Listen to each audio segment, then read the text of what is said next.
Welcome everybody from the YouTube universe. This is a journal entry and it's just my time to just go over what's going on in my life, the brick life, just kind of it's that true journal kind of what's happening in my world. So really, just it's just from a Lego, and just Star Wars and Lego. I mean, just a lot going on.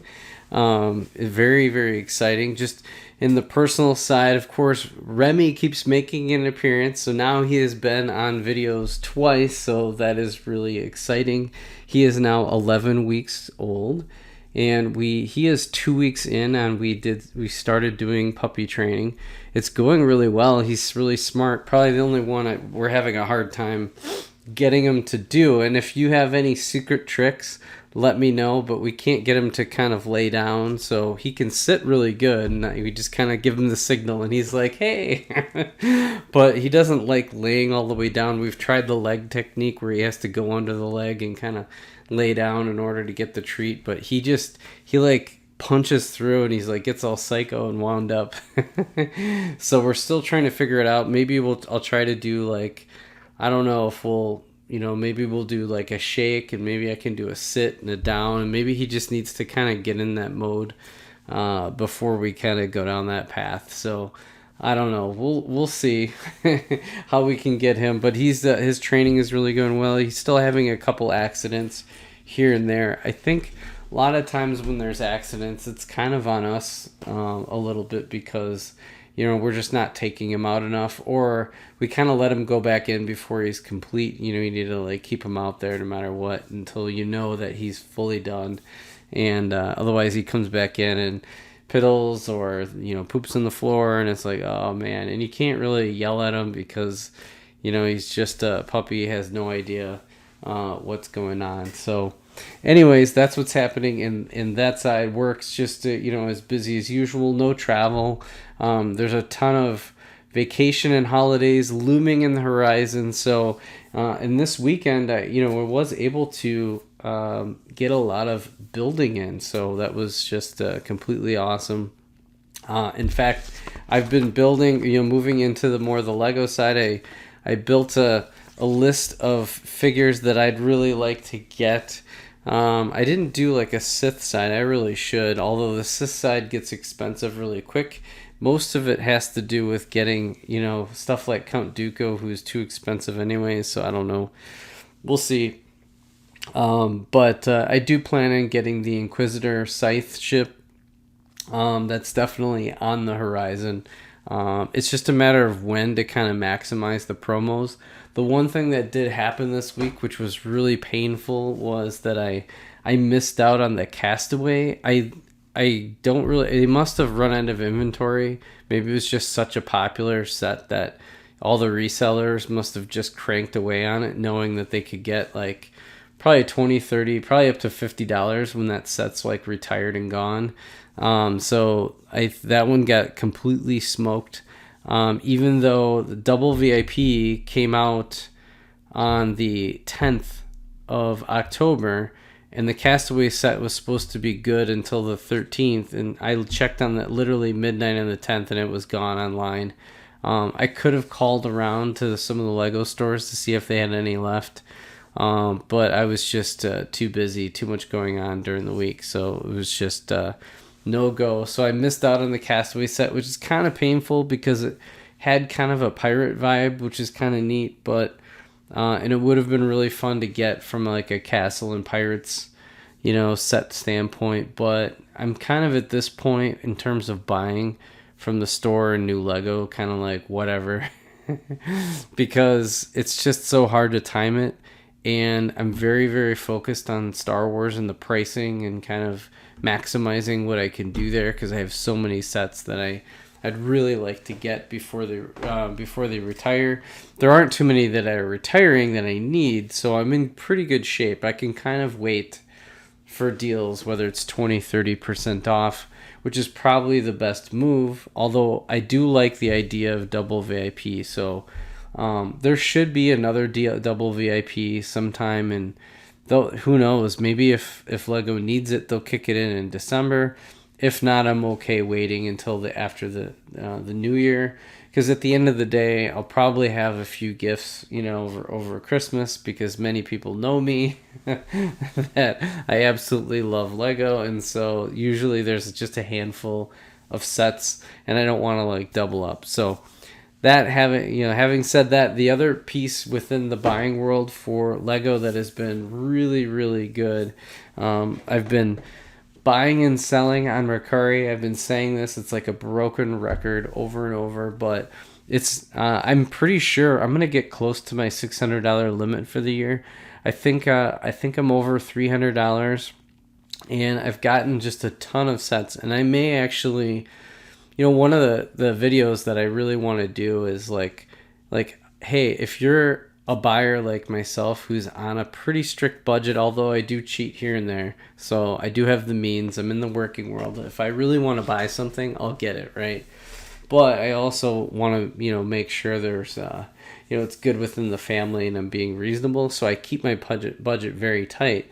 Is coming out with a video of like, how do I actually afford all of this stuff? Like, I do seem like I'm doing hauls like all the time, which means I'm buying stuff all the time. But the reality is I'm using gift cards. I'm using like a lot of, I'm doing things behind the scenes to kind of earn money so that I can get more Lego. And one of those, like the most recent one that's really taken off for me, is using Mercari to sell just stuff around the house.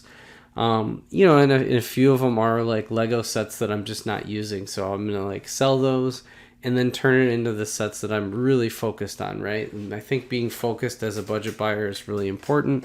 One of the lessons that I've learned over the last, as I analyze it, and this kind of came up, and you'll see this in the coming weeks, is that buying certain figures makes it so I don't need the set. So if it's a $150 set, I can get two of the figures for $30, even $40.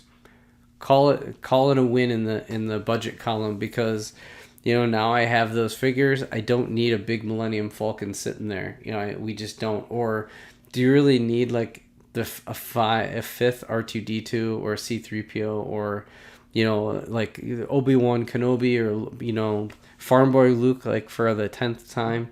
So some of these sets you can get away with, maybe buying some of the figures. The most recent one, and I haven't pulled the trigger on this yet. I'm actually hoping that there's some deals out there, and I'll either get the set or I'll pull the trigger on just the figure. Is the Obi-Wan Starfighter, where it's got Tan Wee. I mean, really the only figure in there that I really like. I don't really need another Starfighter Jedi. What am I going to do with it other than keep it for parts? Is that Tan Wee figure. Now that really doesn't do a lot for me either, because there's so much more to Kamino than just Tan Wee, but that is a central figure, so that would be good to get. But those are the kinds of decisions that are going on. The other piece is that I've really started to get, I wasn't sure if I'd ever collect all of the battle packs and advent calendars, but because of this newfound like energy around buying and selling at Mercari, I've decided that I really want to go for it and try to own all of the advent calendars, and at some point all the battle packs. So I've been just keeping my eye out. Don't compete against me, please, for battle packs and advent calendars on Mercari. So far, I'm doing really well. Although the Hurricane Ian has one of mine, I can't do anything until October 21st unless it magically appears. I'm hoping that maybe it just somehow gets found. I'd rather receive it than not get it, because I can almost guarantee you it's going to be hard to find a deal like I got the last time. So I think last time I got it for like, I might have used a coupon, so I'm pretty sure I got it for like 30, like used for like $35, one of the advent calendars, and then I used like a coupon or something like that. Or I may have gotten it for less, but either way, so I got a really good deal. That one, if I can get that one, I'll have 6 out of the 11, I think it is. It's either 11 or 12 advent calendars on the market. I just received in the 2022 So, and it's funny, the story goes that I think it was in 2019, I was collecting, but I thought the advent calendars were dumb. And maybe it's because that calendar is probably one of the worst. And so I wasn't really, I was being very picky with my purchases at the time. So I missed out on the 2019 calendar. But I did get the 2020 and the 20, or excuse me, the 2020, the 2021, and now this is the 2022. So I have the last three, and then I just picked up, this is 2016, and which is like fantastic. I think I just did a haul video on that. I think it's releasing this week. And then I have potentially two more coming. So I'll be really getting close. I'll just need the 2019, and then I'll need to go back and get some of the older ones. They get a little expensive, but I think it's very doable. And it, part of it is that there's really only one or two of them that have a lot of very desirable figures. But one of the things that's good is that, if you're building up your Stormtrooper army or your Hoth army, plus you want all of there's a lot of unique side characters I've noticed. In fact, one of the people on my list that's on the Rebel side that I'd like to get is in one of those advent calendars. So I have my eye out on those. In fact, I'm trying to think if that's one of the ones that I'm snagging. I just ordered another one. Oh, I don't think it was that one. But there's some really good. There's one of them where I don't think he's a resistance pilot. That's worth like $8 to $10. So if I was to get the figure by himself, I mean, that's pretty significant right there. Plus you get a ton of pieces if you're getting the set. So I think overall those are a really good value because of the sheer amount of figures that you're getting. Because in Star Wars, most figures $5 to $6. So if you're getting, let's say, 6 decent figures, that's like $36. So pretty much anytime you're paying like $35 to $45 for the advent calendar, I mean, it's a kind of a no-brainer. The only time that kind of brings it down is that they've been giving a lot of those really plain characters, which really then don't have that value. So as long as there's one or two that do, then you were in good shape. So anyway, so I've been doing a lot of that, more to come. And I did also this week, you would have seen that I did the Clone Trooper, the original Clone Trooper Battle Pack. So I was really thrilled to get that. I was worried that it was going to get sold. But I was able to sell some stuff, and I actually just, again, shout out to Ronnie Resells for all the great advice, and getting me into it. But, I was able to sell even more stuff this last week. So I think I'll be up to almost $400 in sales. So I kind of need to slow down a little bit. Although a lot of my quick like $5 and $6 items are kind of gone. I've sold through most of that, which is pretty nice. It's made a lot of trips to the post office this last few weeks, but it's not a big deal. It's really cool to see my balance, go up by $4 or $5, like almost every other day from how many, things are coming. I now have, if I go into it right here, let's see, my profile, I now have almost 40 reviews. So I have 39 reviews. I've actually sold 25. I've made 25 sales, and then I've purchased 14 times, I think is how it works. So, and I'll have to do this is getting back to my the video that I want to do, where I showcase just selling stuff around the house, target $600 a year, and look at what you could get with it. I mean, I completed out my microfighters. I got some awesome figs. Let's see, I got two battle packs, almost a third, a bunch of figures from the third, just a ton of figures. All in that range. By the time I'm done, I'll have completed 2 really good microfighter packs. I've got some pretty good figures like Ventress, um, Savage Press, the Troubadour, because I missed out on the Troubadour, so I got that. I got the Rebels Alliance Battle Pack, a bunch of CMF characters. I've been getting Sith Troopers, Bulio, Clone Battle Pack, the retired 2006. So this was for $39, brand new inbox, sealed for $39. It was originally $40 in store, so I have no idea. And then a bunch of other stuff to come, some really cool figures happening. And then, of course, the other advent calendar. There's 3 more advent calendars on the way. One of them, I think, is stuck, and I'm probably going to get a credit. And then I look through what I sold. Boy, it's really a lot. So, some of it's just stuff around the house. It's so crazy. And then there was a Facebook lot that had a bunch of mega constructs. I sold that. It's been wild selling all this stuff. So, if you just clean out your closets, literally, I have sold some hats and clothes. My wife was gonna, either donate or throw away a jacket, and I sold that for like $20. I mean, people are looking for things, especially if it's name brand. I'm finding, that's the kind of the stuff that sells a lot. So, anyways, big shouts out this week again for Andy and for Ronnie, Will, everybody for participating. There's been a few extra new commenters, so if you're new, don't be shy. Throw some comments out there. Let me know what's happening in your world week to week.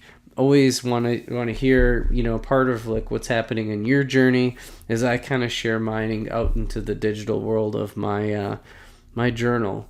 My Journal of the Scots. It's kind of a Star Wars deal. But with that, just last thing is doing a lot of the Majestic Tiger. So you can see it's kind of a mess here, but the studio is getting cleaner and cleaner. So this is really going to help when I finish this build.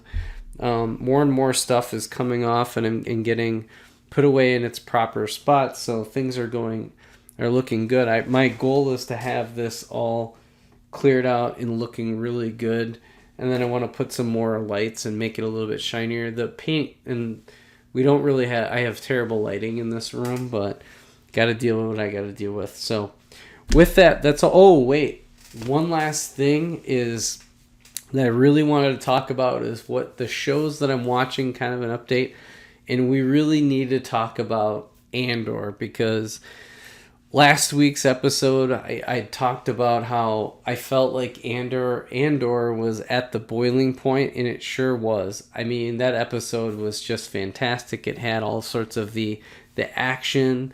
We got to see one of the coolest things. I just don't want to give a ton away, but I will say from an Imperial standpoint, we got to see something that I don't think we've ever been able to see in terms of, the Imperial and what happens when they get into certain vehicles. We'll just leave it at that.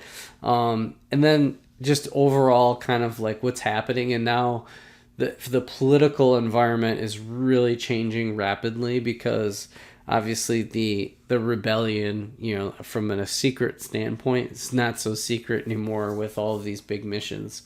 So that's really cool. And then, of course, pour a little out for the king of I forget his name, the Targaryen king, and with him passing away should make life interesting in Game of Thrones tonight. So with that, I appreciate you again coming on my journey, sticking with me to the end if you've made it this far, and we'll have to catch you on next week, and hopefully with more building and everything, and more fun shows to watch, and all good. So hope you have a great week, and we'll catch you on the next journal entry.